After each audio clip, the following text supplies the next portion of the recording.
Hi, my name's Tammy Reese. I'm with the Master Gardeners in San Luis Obispo County, and we're going to talk about container rose care.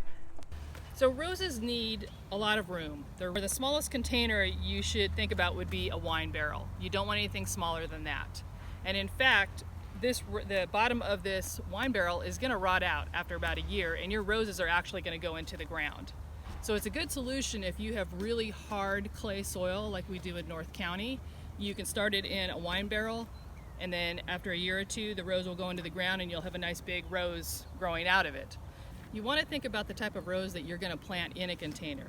There's small dwarf roses that are little tea roses. There's roses, carpet roses, that'll spill out over the edge for you. You want to stay away from a vine type rose or a large floribunda rose because those are going to outgrow your container very quickly. Now you want to use a good quality potting or raised bed soil to put inside of your wine barrel or container.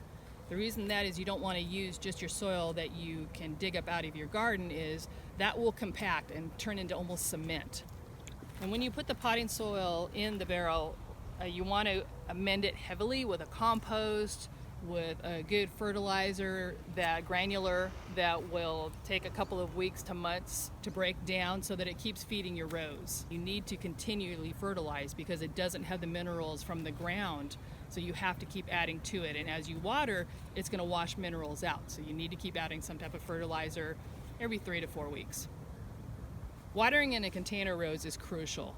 They dry out so quickly. Again, we don't have the ground that will hold in any moisture. One of the things I like to use is a moisture meter.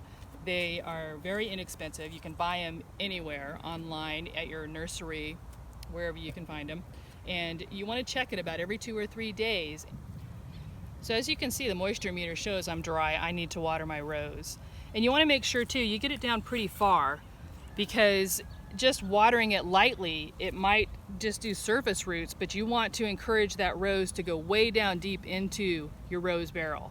So when you want to water a lot for a shorter period. I'm going to put a 5-gallon bucket of water almost daily, depending on how hot it is, to keep my soil moist so that my rose will stay hydrated.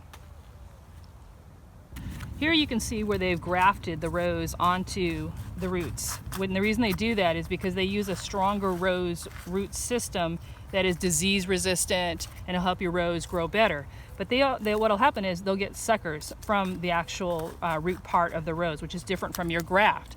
And you don't want these to grow up. So what you want to do is you want to get as close as you can, and this is really nice on this one because of the root balls right here, and snap them off. Just take them all the way off. You don't want to use your clippers, because if you use your clippers to clip it off here, what you've just told this root ball is now you want to have another sprout coming out that way. So you want to make sure you can remove them as much as you can. The next issue I have with this rose is I have no idea why this rose branch died. It's not really causing a major problem with my rose. So I'm going to come in here with some pruners and I'm going to cut this off as far as I can at an angle so that it doesn't become a haven for pests or diseases or cause any further problems with my rose bush. If you want your roses to bloom all season long, what you need to do is deadhead, and you need to do that every couple of days. I've got a couple here that were spent, and ideally you want to take it down to the first 3 to 5 rose section. So I've got 2 here, and I'm just going to take it down to here, trim it off, and you can see here's my first 5-leaf section, and a new rose bud should come out right there. I have another rose here that's spent, so it's only going to last another day or 2, so I'm going to prune it off. And you can see I've got a 5-leaf section here and I have a 5-leaf section here. This one's a much cleaner cut, so I'm going to go in and I'm going to cut it at an angle, and I'm going to take that bud off, and I should have another rose that's going to grow out right there for me. So we've talked about the perfect container, we've talked about the soil that you need to use, we've talked about the fertilizer, we've talked about what kind of rose. Don't get too big of one that's going to overpower your container unless you want it to grow into the ground. We've talked about deadheading to keep your blooms multiplying throughout the season and forthcoming, and then watering. And most important is watering, especially during the summer and the early fall. So if you do all those, you are going to have a beautiful rose you can plant in a container anywhere on your property. Thank you for watching.